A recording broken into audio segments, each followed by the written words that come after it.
Allah yang kudus tidak bisa bertemu dengan manusia yang berdosa. Setiap kali Allah mengampuni dosa, itu harus ada satu binatang yang mati dikorbankan. Waktu kita gagal, waktu kita berdosa, waktu kita jauh daripada Tuhan, kita kembali, saudaraku. Kita bertemu kembali malam ini di ibadah yang khusus dan peringati kenaikan Tuhan Yesus ke surga. Saudara-saudara, setiap kali saya dapat kesempatan untuk menyampaikan firman Tuhan di ibadah kenaikan Tuhan, saya selalu menyampaikan juga concern ya, keprihatinan.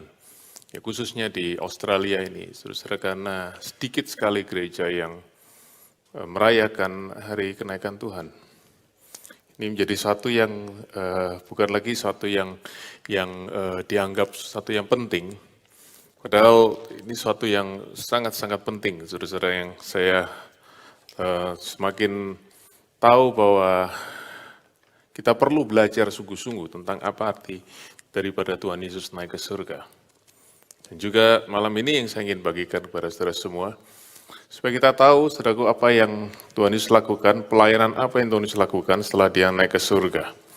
Dia menyelesaikan pelayanan di bumi, ya, selama 33,5 tahun, ya, melayani, banyak penafsir Alkitab berkata dia melayani selama 3,5 tahun. Ya.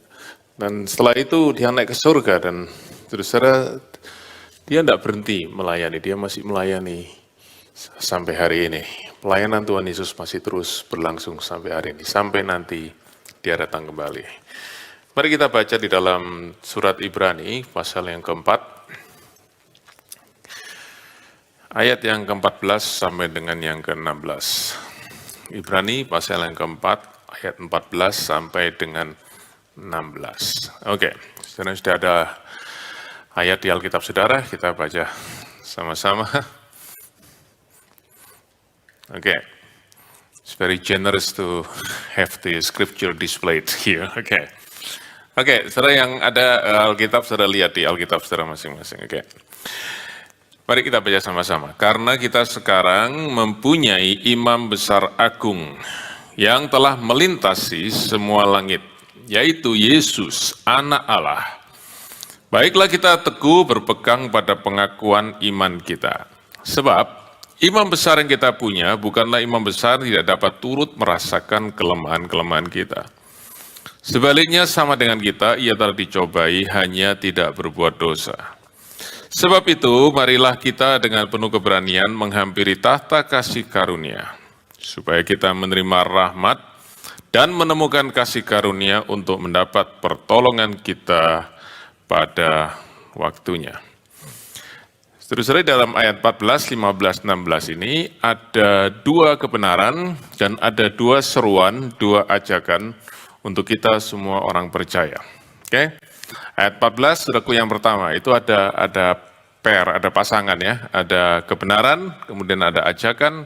Ayat 15 dan 16 juga demikian, ada kebenaran dan ada ajakan. Nah, kebenaran disampaikan oleh penulis surat Ibrani ini adalah kebenaran tentang Tuhan Yesus. Dan dia di dua kebenaran ini, Tuhan Yesus, saudaraku, disebut sebagai imam besar. Nah, saudara-saudara, kalau kita bicara tentang imam besar, saudara-saudara, maka kita, saudara dan saya, kita yang bukan, saudaraku, dibesarkan di zaman hukum Taurat, saudara-saudara, di perjanjian lama, kita tidak begitu mengerti, saudara-saudara, apa itu imam besar. Karena itu kita perlu pelajari apa sebenarnya imam besar itu siapa dan apa yang dilakukan oleh imam besar itu. Nah, tetapi sebelumnya saya ingin, saudara-saudara, kita melihat bagaimana penulis surat Ibrani ini menggambarkan Yesus sebagai imam besar. Itu dimulai dari pasal yang pertama. Mari kita lihat Ibrani pasal yang pertama, ayat yang pertama sampai dengan yang keempat. Oke, kita lihat ya. Oke, setelah pada zaman dahulu, sudah lihat sama-sama? Oke, kita baca. Setelah pada zaman dahulu, Allah berulang kali dan dalam berbagai cara berbicara kepada nenek moyang kita dengan perantaraan nabi-nabi. Jadi saudara-saudara, penulis surat Ibrani berkata, Allah bicara dengan perantaraan nabi-nabi itu kapan?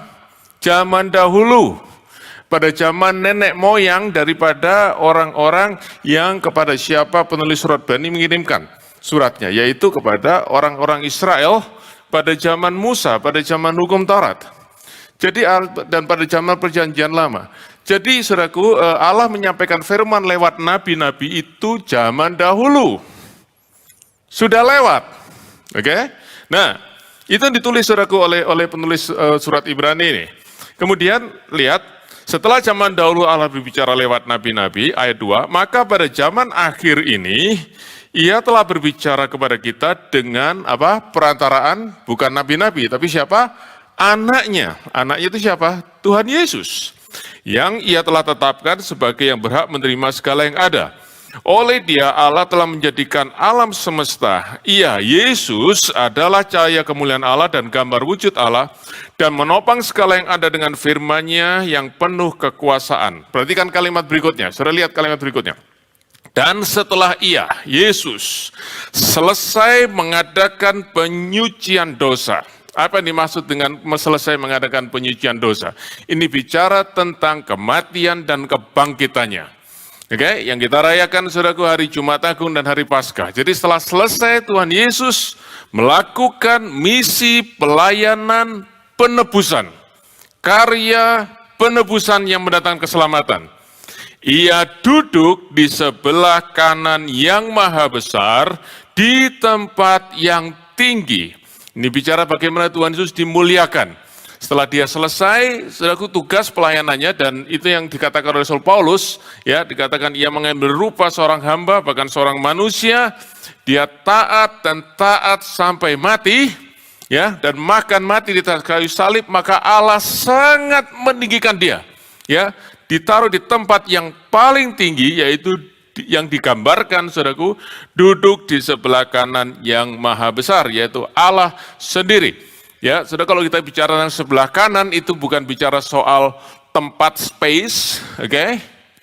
Bukan bicara soal lokasi spasial atau geografis, tetapi bicara soal posisi yang paling tinggi di sebelah kanan. Jauh lebih tinggi, 4 dari malaikat-malaikat, sama seperti nama yang dikaruniakan kepadanya jauh lebih indah dari nama mereka. Yesus mendapatkan nama di atas segala nama. Saudara ingat Filipi pasal 2:11, oke?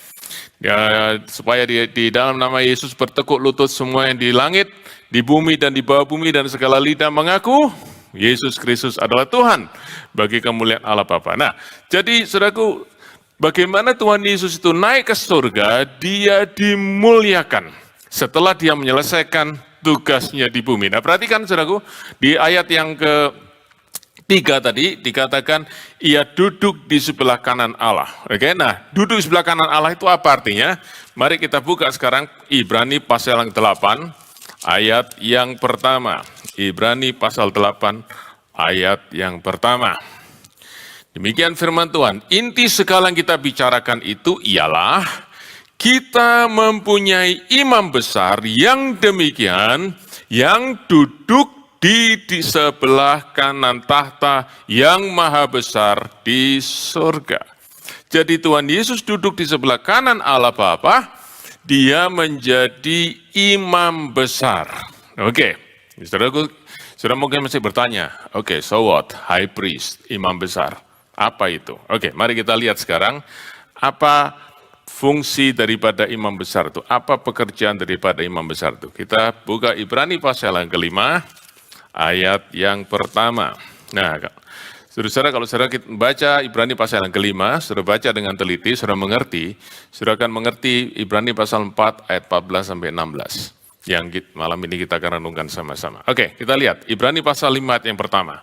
Sebab setiap imam besar yang dipilih dari antara manusia ditetapkan bagi manusia dalam hubungan mereka dengan Allah, supaya ia mempersembahkan persembahan dan korban karena dosa. Saudara perhatikan sungguh-sungguh. Jadi imam besar itu apa fungsinya? Imam besar itu menghubungkan manusia dengan Allah. Dengan kata lain, imam besar itu menjadi perantara atau mediator antara manusia dengan Allah. Kenapa harus pakai mediator? Karena ada konflik, karena ada pemisahan, karena ada jurang pemisah antara Allah dengan manusia. Mengapa demikian? Sebab Allah adalah Allah yang kudus dan manusia adalah manusia yang berdosa. Allah yang kudus tidak bisa bertemu dengan manusia yang berdosa. Sebab, saudaraku, kalau Allah yang kudus bertemu dengan manusia yang berdosa, maka manusia yang berdosa semuanya akan mati. Oke? Manusia akan mati. Terkena kekudusan Allah, saudaraku, mati. Dikatakan Allah kita adalah api yang menghanguskan.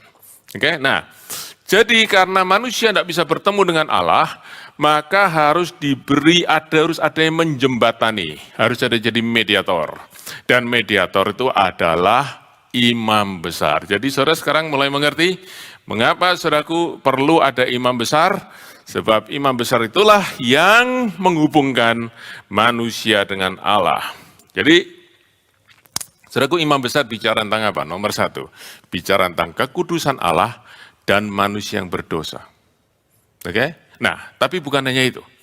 Lihat saudaraku kalimat di dalam As-Salimat 1 itu. Imam besar itu lalu apa? Punya satu pelayanan, yaitu apa? Mempersembahkan persembahan dan korban karena dosa. Nah, jadi saudaraku, di dalam menghubungkan manusia dengan Allah, imam besar ini melakukan satu hal, yaitu dia mempersembahkan korban. Oke, dan kalau bicara tentang korban, saudaraku, itu pasti bicara tentang ada sesuatu yang mengalami kematian atau dibunuh. Ada penumpahan darah.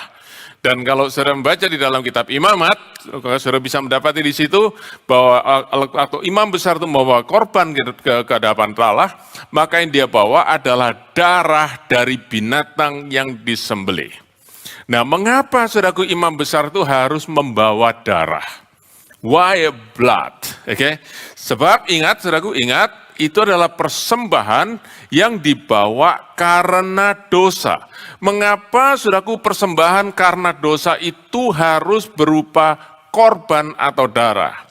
Karena di dalam Ibrani pasal yang ke-9, Ibrani pasal yang ke-9 ayat yang ke-22, dikatakan demikian, hampir segala sesuatu disucikan menurut hukum Taurat dengan darah, dan tanpa penumpahan darah tidak ada pengampunan. Jadi imam besar itu tugasnya adalah meminta ampun untuk umat Tuhan ke atas dosa-dosa mereka. Dan saudara-saudara, kita tidak bisa, orang Israel tidak bisa langsung datang kepada Allah berkata, oh Tuhan ampuni saya. Hari ini saudara dan saya bisa lakukan itu. Tapi tidak untuk orang-orang Israel. Mereka harus diwakili imam besar. Hanya imam besar yang bisa mintakan ampun untuk umat Israel. Nah, saudara-saudara, jadi imam besar ini adalah satu orang yang datang kepada Allah mewakili semua orang Israel yang berdosa dan minta pengampunan daripada Allah untuk dosa-dosa mereka dengan membawa persembahan darah binatang. Itu imam besar yang ada di dunia ini. Nah, saudara-saudara, sebelum saya lanjutkan, saya mau saudara sungguh-sungguh perhatikan ini dan minta Roh Kudus untuk wahyukan dalam hati saudara semua. Saudara-saudara, kalau kita bicara tentang bahwa harus ada korban untuk penumpahan darah untuk penebusan dosa, berarti ada dua hal yang kita tahu. Satu, dosa itu serius. Sin is deadly serious. Sin is not a toy that you can play and enjoy. Dosa itu bukan sesuatu yang saudara bisa main-main lalu saudara bisa nikmati. Dosa itu membawa maut. Roma 6 ayat 23, upah dosa ialah maut. Dari awal Tuhan bicara kepada Adam dan Hawa di Taman Eden. Kalau engkau makan buah dari pohon pengetahuan baik dan jahat ini, Hanya satu pohon, semua yang lain buahnya boleh kamu makan dengan bebas.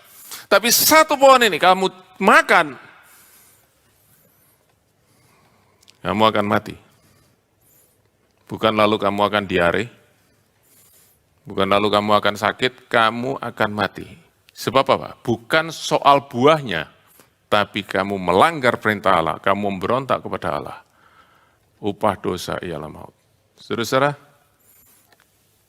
darah yang dibawa oleh imam besar itu menghadap kepada Tuhan, menghadap kepada Allah, itu mengingatkan dosa itu membawa kematian.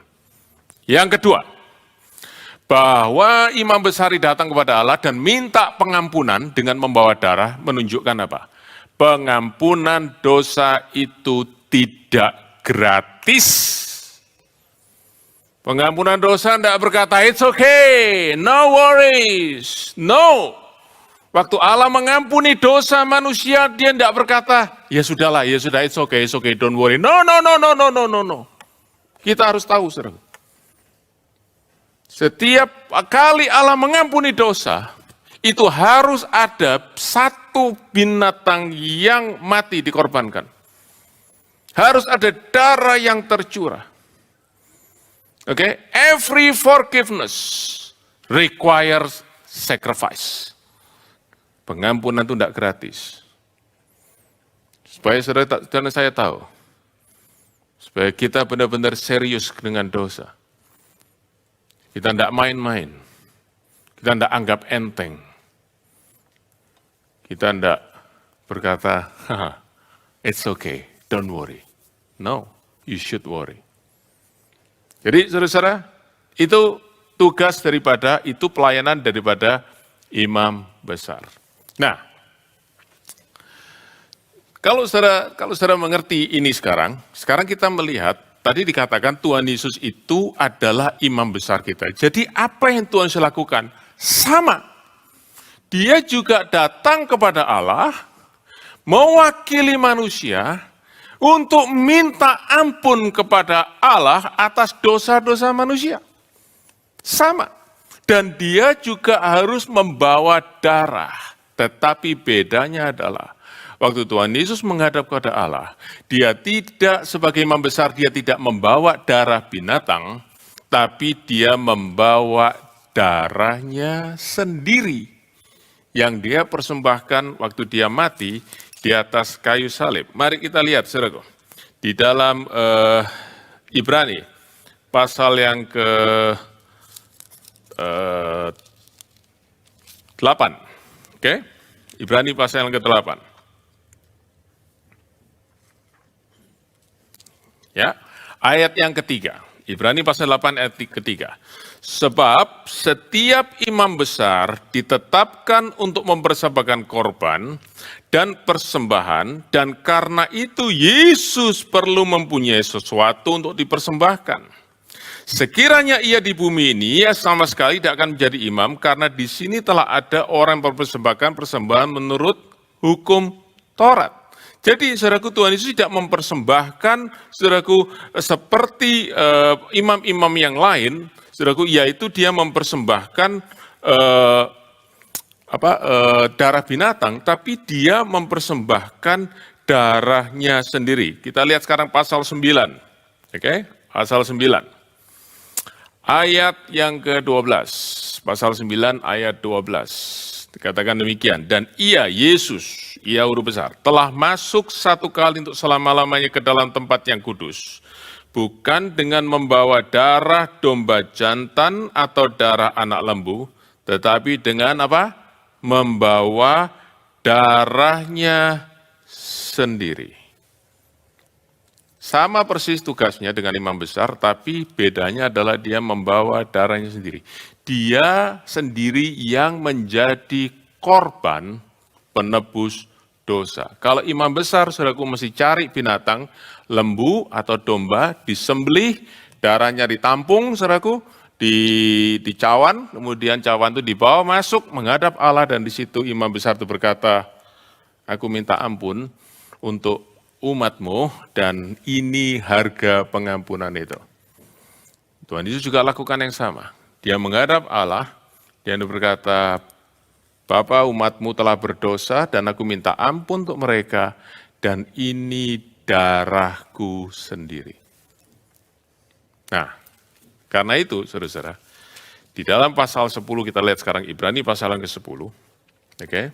Ibrani pasal yang ke-10, ayat yang ke-11 sampai dengan ayat 14. Ini klimaksnya, oke? Ibrani 10 ayat 11 sampai 14. Selanjutnya, setiap imam, dalam hal ini imam besar, melakukan tiap-tiap hari pelayanannya dan berulang-ulang mempersembahkan korban yang sama sekali tidak dapat menghapuskan dosa. Jadi imam besar itu 1 tahun 1 kali harus masuk, setiap tahun harus 1 kali masuk. Itu namanya Hari Raya Penebusan atau the Day of Atonement. Dia harus masuk ke dalam ruang Maha Kudus, lalu dia minta ampun untuk umat Israel. Dan kalau dia bisa keluar dari ruangan Maha Kudus itu, dia tidak mati di dalamnya sebab dia langsung berhadapan dengan hadirat Allah. Kalau dia nggak mati di situ, dia keluar kembali. Saudaraku, itu yang ditunggu-tunggu oleh umat Israel, karena mereka akan mendapatkan namanya berita pengampunan dosa. Berlaku 1 tahun. Tahun depan, saudaraku, mereka harus deg-degan lagi, mereka harus berdebar-debar lagi. Imam besar keluar enggak dari ruang Maha Suci. Dan saudara-saudara, itu yang dilakukan oleh imam besar pada zaman hukum Taurat. Berkali-kali, berulang-ulang, menunjukkan apa, saudaraku? Sesuatu yang harus diulang-ulang-ulang, menunjukkan apa? Tidak sempurna, tidak komplit. Saudaraku, tulis surat Ibrani berkata, itu korban diulang-ulang-ulang terus, tidak pernah sempurna. Sampai saudaraku ayat 12, berkata, tetapi ia Yesus mempersembahkan 1 korban, tidak pernah diulang. 1 kali dia mati di atas kayu salib, mempersembahkan korban, 1 korban saja karena dosa, ia duduk untuk selama-lamanya di sebelah kanan Allah. Psalm 4 ayat 14. Sebab oleh 1 korban saja tidak pernah diulang. Imam besar di dunia ini diulang-ulang-ulang terus tapi tidak pernah tuntas. Tuhan Yesus 1 kali korban, ia telah, baca sama-sama, menyempurnakan untuk selama-lamanya mereka yang ia kuduskan. Saudara-saudara, untuk apa korban itu sekali lagi? Untuk apa? Untuk pengampunan dosa. Dan pengampunan dosa bicara soal apa? Keselamatan. Berarti saudaraku, imam besar yang di dunia ini terus melakukan seperti itu, tapi keselamatan tidak pernah dipastikan. Keselamatan tidak pernah ada kepastian. Tapi Tuhan Yesus dikatakan 1 korban saja, keselamatan dijamin sekali untuk selama-lamanya, once and for all.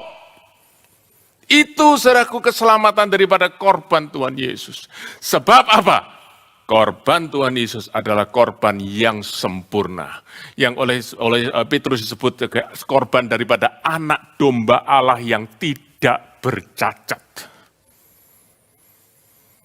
Dan saudara-saudara, kalau saudara hidup di atas dan di dalam iman akan korban Tuhan Yesus, maka keselamatan saudara juga seperti ini. Yaitu apa? Dosamu diampuni sekali untuk selama-lamanya. Semua dosamu diampuni. Keselamatanmu sekali untuk selama-lamanya. Dan saudara-saudara, itu sebabnya kembali ke Ibrani pasal yang keempat. Ibrani pasal yang keempat, ayat 14. Sekarang kita mulai mengerti. Yaitu gini, dikatakan ini, kita mempunyai imam besar agung yang melintasi semua langit, yaitu Yesus anak Allah. Aku menunjukkan saudaraku kemuliaan daripada Yesus. Dikatakan melintasi semua langit, menunjukkan dia lebih tinggi daripada semua yang lain. Lebih tinggi daripada semua imam besar yang lain. Kalau saudara tahu imam besar yang tercatat namanya dalam Alkitab, itu imam besar yang pertama itu namanya Harun. Itu ditunjuk oleh Tuhan sendiri. Saudara tahu Harun adalah kakak daripada Musa. Ya, ditunjuk pada waktu perjalanan umat Israel keluar dari Mesir, saudaraku masuk ke Kanaan. Harun menjadi imam besar yang pertama. Kemudian saudaraku dari keturunan Harun dan dari suku di mana Harun dipilih yaitu suku Lewi saudaraku. Maka dari situ imam besar dipilih. Dan kalau saudara membaca imam besar pada zaman Tuhan Yesus, saudara pasti ingat namanya siapa? Kayafas, itu imam besar. Sampai saudara baca dalam Kisah Rasul pasal 23, ada lagi namanya imam besar namanya Ananias pada zaman Rasul Paulus melayani. Tapi saudaraku dikatakan semua imam besar tidak pernah bisa memberikan jaminan keselamatan, kepastian akan keselamatan. Sebab yang mereka persembahkan adalah korban yang tidak sempurna. Dan mereka sendiri bukan yang sempurna. Hanya satu imam besar yang sempurna, Tuhan Yesus. Dan korbannya juga sempurna. The perfect high priest with the perfect sacrifice give perfect salvation for you and me. Haleluya. Dan saudara-saudara, itulah dikatakan Tuhan Yesus itu menjadi imam besar yang sempurna, imam besar yang agung. Karena itu, saudaraku, ini kebenarannya. Dan karena ini kebenarannya, apa yang harus kita lakukan? Ada seruan, ada ajakan. Lihat ayat 14. Karena itu marilah kita teguh berpegang pada pengakuan iman kita. Apa pengakuan iman kita, saudaraku? Pengakuan iman bukan berkata, oh saya akan jadi kepala bukan jadi ekor. Bukan itu. Pengakuan iman di sini bukan itu. Pengakuan iman di sini adalah, saudaraku, bagaimana kita menaruhkan iman kita kepada imam besar yaitu Tuhan Yesus. Dan kita berkata, aku percaya kepadamu. Aku taruhkan seluruh imanku kepadamu. Engkau yang menyelamatkan aku. Engkau juru selamatku. Tuhan, aku percaya kepadamu. Saudara-saudara, kita mempercayakan seluruh iman kita kepada Yesus. Kita mempercayakan, saudara-saudara, seluruh pengharapan kita akan keselamatan kepada Yesus. Kalau kita bicara tentang keselamatan, kita tidak ingat nomor satu, bahwa kita sudah ke gereja tiap minggu, kita sudah ikut cell group, kita sudah ikut menara doa, saudaraku, kita sudah kasih persembahan, kita sudah kasih perpuluhan, kita sudah melayani, semua itu baik, semua itu baik, semua itu sangat baik, tetapi semua itu tidak memberikan keselamatan. Yang memberikan keselamatan hanya korban dari imam besar yang sempurna, yang mempersembahkan korban yang sempurna untuk pengampunan dosa saudara dan saya. Pegang itu, saudaraku. Pegang itu. Itulah pengakuan iman ya yang kita harus pegang. Nah, saudaraku, kata berpegang teguh. Di sini, saudaraku, itu menunjukkan ada nuansa seperti orang yang berpegang kepada satu tiang begitu, sementara ada angin ribut yang begitu kencang. Saudara bisa bayangkan ya. Jadi harus pegang ya, erat-erat. Oke? Sudah tahu erat-erat? Kalau nggak ngerti, ngerti nih. Pegang seret-seret. Nah, tahu ya? Oke. Pegang erat-erat. Jangan sampai lepas, karena ada angin besar yang menimpa. Saudara, kenapa penulis surat Ibrani sampai berkata demikian? Nah, begini, saudara. Saya beri sedikit konteksnya. Surat Ibrani ditulis kepada orang-orang Ibrani. Dan karena itu mereka hidup menurut, saudaraku, hukum Taurat. Dan waktu mereka, saudaraku, mendengar Injil, mereka tahu bahwa Yesus itu sudah datang sebagai Mesias. Dialah yang menggenapi hukum Taurat itu dan menjadi jalan keselamatan. Sekarang yang menyelamatkan manusia bukan darah daripada lembu atau darah daripada domba. Yang menyelamatkan manusia, saudaraku, bukan ibadah mereka, tetapi adalah darah anak domba yang tidak bercela. Nah, mereka sekarang mulai percaya kepada Yesus. Tetapi waktu mereka mulai percaya kepada Yesus, mereka mulai mengalami aniaya. Mereka mulai mengalami, saudaraku, kesusahan. Mereka mulai, saudaraku, mengalami penderitaan. Dan disitulah, saudaraku, waktu penderitaan datang, iman mulai goyah. Disitulah surat Ibrani berkata, jangan pernah lepaskan kepercayaanmu. Karena engkau jangan mau kembali kepada imam besar yang ada di dalam dunia ini. Sebab engkau sudah punya imam besar yang lebih daripada segala imam besar manusia. Hanya imam besar, satu-satunya imam besar yang bisa memberikan keselamatan adalah Yesus. Pegang, pegang. pengakuan iman itu. Jangan lepaskan. Demikian juga untuk saudara dan saya hari ini. Saudara-saudara, saya tidak tahu berapa banyak saudara yang mengalami tantangan. Berapa banyak saudara yang mengalami saudaraku tekanan karena imanmu kepada Yesus. Dan saudara-saudara, kadang-kadang kita akan mengalami tekanan. Kadang-kadang kita akan mengalami saudara-saudara penderitaan karena iman kita. Dan di situ penulis surat Ibrani berkata, ingat Yesus, Dia imam besar, hanya Dia yang menjanjikan, hanya Dia yang memberikan pada kita jaminan keselamatan itu. Hold fast, hold fast. Oke? Itu yang pertama. Sekarang kita lihat bagian yang kedua. Ayat yang ke-15 dan 16. Oke, jadi imam besar yang pertama adalah imam besar yang agung yang bisa memberikan jaminan keselamatan. Karena dia adalah imam besar yang sempurna, yang memberikan korban yang sempurna untuk keselamatan yang sempurna. Yang kedua, ayat 15.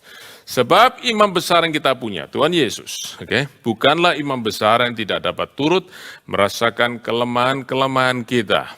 Sebaliknya sama dengan kita, ia telah dicobai hanya tidak berbuat dosa. Nah, saudara-saudara, kalimat ini menunjukkan saudaraku yang kedua, karakteristik daripada imam besar yang penulis surat ini sampaikan adalah imam besar yang pakai bahasa double negatif ya, tidak dapat turut merasakan kelemahan. Berarti dia dapat merasakan kelemahan kita.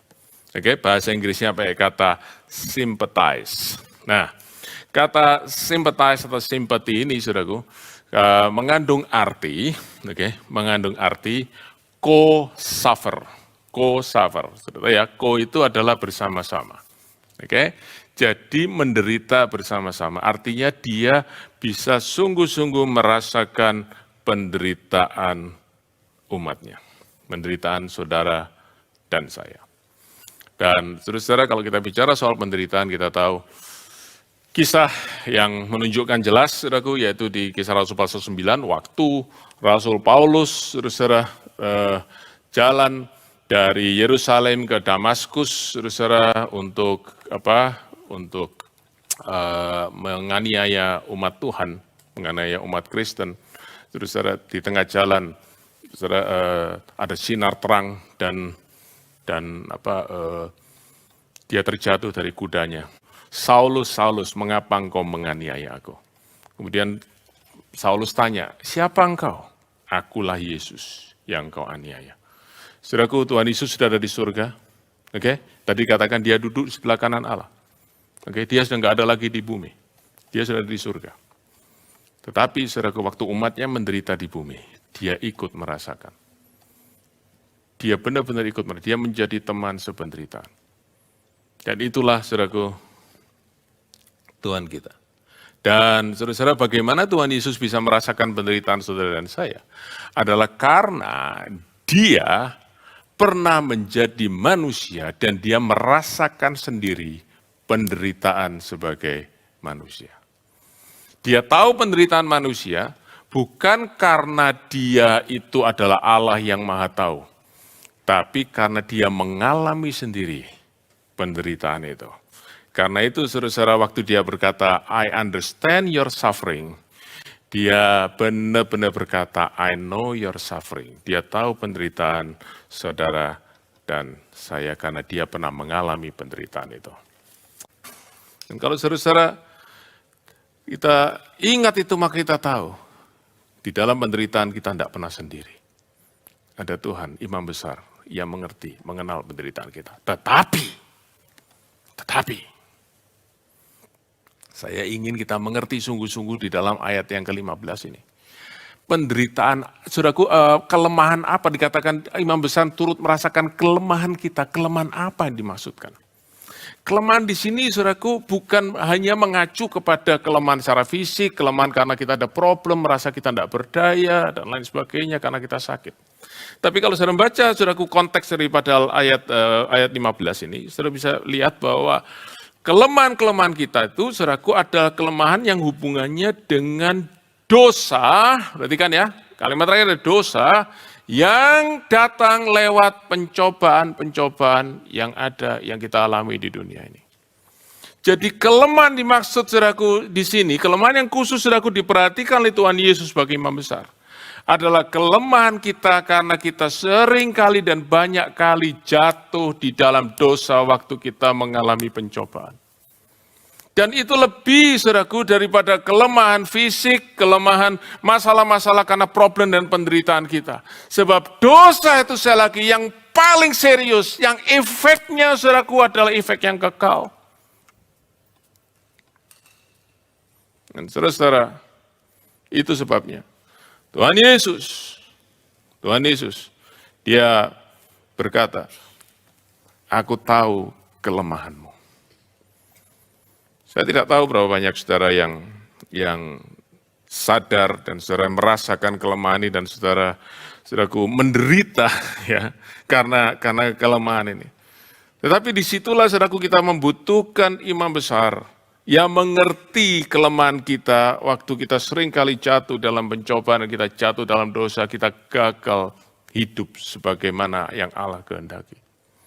Nah, kalau saya membaca Ibrani pasal 5 ayat yang kedua, sebelum kita kembali ayat 15, dikatakan demikian, ayat 1 tadi kita sudah baca ya, imam besar itu, saudaraku, harus mempersembahkan korban kepada Allah mewakili umat Tuhan. Ayat 2 dikatakan gini, iya imam besar itu harus dapat mengerti orang-orang yang jahil. Orang jahil itu bukan begini saudaraku ya, suka cubit temannya, bukan. Oke, itu iseng saudaraku. Jahil itu adalah orang yang suka melakukan kejahatan. Orang yang saudaraku tidak memperdulikan saudara perintah Tuhan. Orang-orang berdosa dan orang-orang yang sesat. Dia harus dapat mengerti. Karena ia sendiri penuh dengan kelemahan. Jadi imam besar, saudaraku, imam besar di dunia ini, ya, yang tadi saya sebutkan, saudaraku ya, dari zaman hukum Taurat, saudaraku, sampai zaman perjanjian baru masih ada imam besar itu. Mereka semua adalah manusia yang juga turut merasakan kelemahan sebab dia sendiri mengalami itu. Dia sendiri juga pernah jatuh dalam dosa. Dia sendiri, saudaraku, juga pernah gagal. Dia sendiri juga pernah tahu, saudaraku, dia melanggar perintah Tuhan. Karena itu, saudaraku, kalau saudara membaca, tidak ada waktu untuk membahas ini. Karena itu kalau saudara membaca di dalam kitab imamat, imam besar itu sebelum hari raya, saudara ingat tadi saya sebut hari raya penebusan, the day of atonement, oke? Sebelum dia masuk membawa korban persembahan darah kepada Allah untuk minta ampun buat umat Israel, sebelumnya, beberapa hari sebelumnya, dia harus masuk ke ruang Maha Suci untuk membawa korban, saudaraku, buat siapa? Buat dirinya sendiri. Dia sendiri harus minta ampun kepada Tuhan untuk dosa-dosanya sendiri, baru dia bisa minta ampun buat umat Tuhan. Itu imam besar di dunia ini.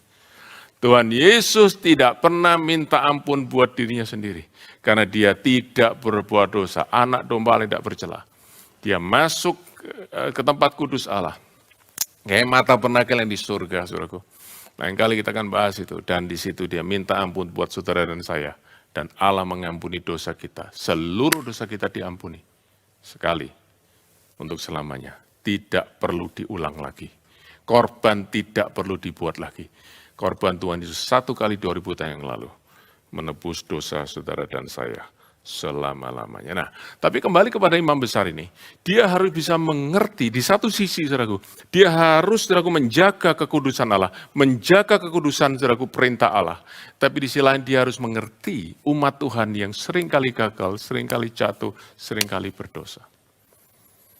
Dan saudara, Tuhan Yesus juga demikian. Bedanya adalah, kita lihat kembali ayat 15, Ibrani pasal 4 ayat 15. Bedanya dengan imam besar yang lain, kalau imam besar yang lain, saudaraku, mereka itu punya simpati karena mereka juga pernah berbuat dosa. Kalau Tuhan Yesus katakan, ia telah dicobai, namun tidak berbuat dosa. Dan di sini saudaraku menunjukkan bahwa Tuhan Yesus benar-benar pernah menjadi manusia. Mari kita lihat, Ibrani pasal 2 ayat 17. Ibrani pasal 2 ayat 17. Dikatakan demikian. Itulah sebabnya maka dalam segala hal, ia Tuhan Yesus harus disamakan dengan saudara-saudaranya. Supaya ia menjadi imam besar yang menaruh belas kasihan. Ya. Dan yang setia kepada Allah untuk mendamaikan dosa seluruh bangsa. Dia menaruh belas kasihan kepada siapa? Kepada umatnya. Kenapa saudaraku? Karena dia merasakan pergumulan-pergumulan dosa daripada manusia. Dia merasakan semua itu. Dan kalau saudara tahu, ya saudaraku, saudara bisa baca dalam Injil, saudaraku, Tuhan Yesus dicobai berkali-kali.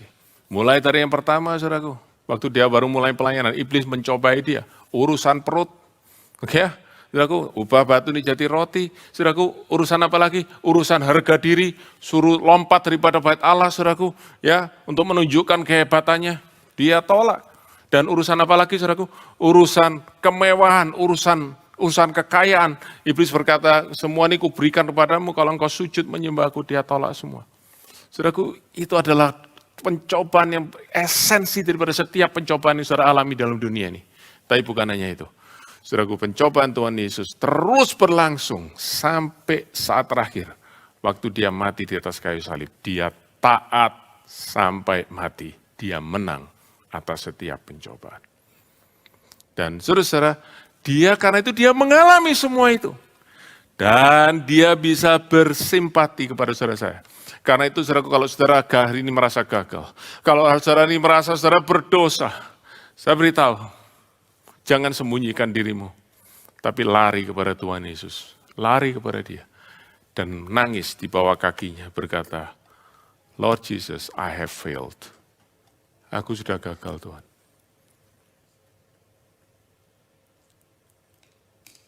Dia tidak akan condemn kita. Dia berkata, I know. I understand. Tapi bukan hanya, saudaraku, dia hanya bisa bersimpati. Mari kita lihat Ibrani pasal 2 ayat 18. Ini ayat yang indah. Ibrani pasal 2 ayat 18. Dikatakan begini. Tadi ayat 17 kita sudah baca ya, ia bisa bersimpati. Oke, ayat 18. Karena ia sendiri telah menderita karena pencobaan. Yesus sendiri telah menderita karena pencobaan. Maka ia, Yesus, dapat menolong mereka yang dicobai. Jadi bukan hanya bersimpati. Bukan hanya saudaraku bisa mendampingi nangis sama-sama. Tapi dia berkata, I understand and I can help you. That's why the only place you can run when you fail is the feet of Jesus. Kaki daripada Tuhan Yesus, kaki daripada imam besar itu. Saudara lari ke sana. Saudara akan mendapatkan pengampunan, tetapi saudara akan mendapatkan kemenangan. Dia sanggup menolong kita semua yang dalam kelemahan. Itu saudaraku, itu yang dimaksud dengan imam besar menolong kita dalam kelemahan. Sebab itu yang paling serius di dalam kehidupan kita. Ayat terakhir, ayat 16. Setelah kita tahu imam besar itu, saudaraku, imam besar yang mengasihi kita, imam besar yang mengerti kelemahan kita, maka penulis surat Ibrani memberikan satu seruan, karena itu marilah kita dengan penuh keberanian menghampiri tahta kasih karunia, supaya kita menerima rahmat dan menemukan kasih karunia. Kita mendapatkan belas kasihan daripada Tuhan. Waktu kita gagal, waktu kita berdosa, waktu kita jauh daripada Tuhan, kita kembali, saudaraku. Dan disitulah kita akan mendapatkan mercy and grace. Artinya apa, saudaraku? Setiap saat kita membutuhkan pertolongan, Tuhan selalu siap menolong kita. Anytime we need help, Jesus is ready to help. Haleluya. Saya beritahu, saudaraku, kalau kita tahu siapa diri kita, kita tahu kondisi kita. Saya beritahu, ini berita yang sangat baik buat kita. Sebab apa? Tuhan tidak ngasih schedule. Aku hanya terima doa setiap hari Senin. Kalau setiap hari Rebu. Saudaraku, kalau seperti itu, gawat kita. Kenapa sebenarnya? Karena sebenarnya kita membutuhkan pertolongan Tuhan setiap saat dalam kehidupan kita. Kalau saudara hari ini terus merasa lemah, saudara terus hidup dalam ketakutan, saudara merasa saudaraku sudah tidak berdaya, dengar baik-baik. Itulah kemurahan Tuhan buat saudara, karena saudara akan dibawa untuk bergantung kepada Tuhan setiap hari. Saya harap kita hari ini tahu bahwa kita perlu Tuhan setiap saat dalam kehidupan kita. Dan untuk itulah ada berita baik buat kita. In time of need, which is every time, God is ready to give us His grace and mercy. Haleluya. Saya ingin berseru kepada saudara malam hari ini. Adakah saudara yang merasa saudara terus gagal? Adakah saudara merasa saudara tidak berdaya? Saudara terus, saudaraku ya, saudara mencoba, Saudaraku, kalau saudara ada kerinduan hidup kudus dan saudara rasa gagal, perhatikan baik-baik. Itulah kemurahan Tuhan buat saudara semua. Karena ada orang yang masih bisa, saudaraku, berbuat dosa sambil ketawa. Tapi kalau saudara setiap kali saudara frustasi seperti Paulus berkata, siapa yang bisa melepaskan engkau dari tubuh maut ini? Saudara merasa malu untuk datang kepada Tuhan. Karena saudara merasa saudara terus gagal dan gagal dalam hal yang sama terus. Dengar malam hari ini, pandang imam besar itu. Berseru kepada dia. Karena dia bukan hanya bersimpati. Bukan hanya dia tidak pernah kondem kita. Tapi dia sanggup menolong kita. Haleluya, datang kepada Yesus. Yang sudah naik ke surga duduk di sebelah kanan Allah. Dan terus menjadi perantara kita dengan Allah. Sehingga setiap kali kita mau datang kepada Allah, kita datang di dalam nama Yesus.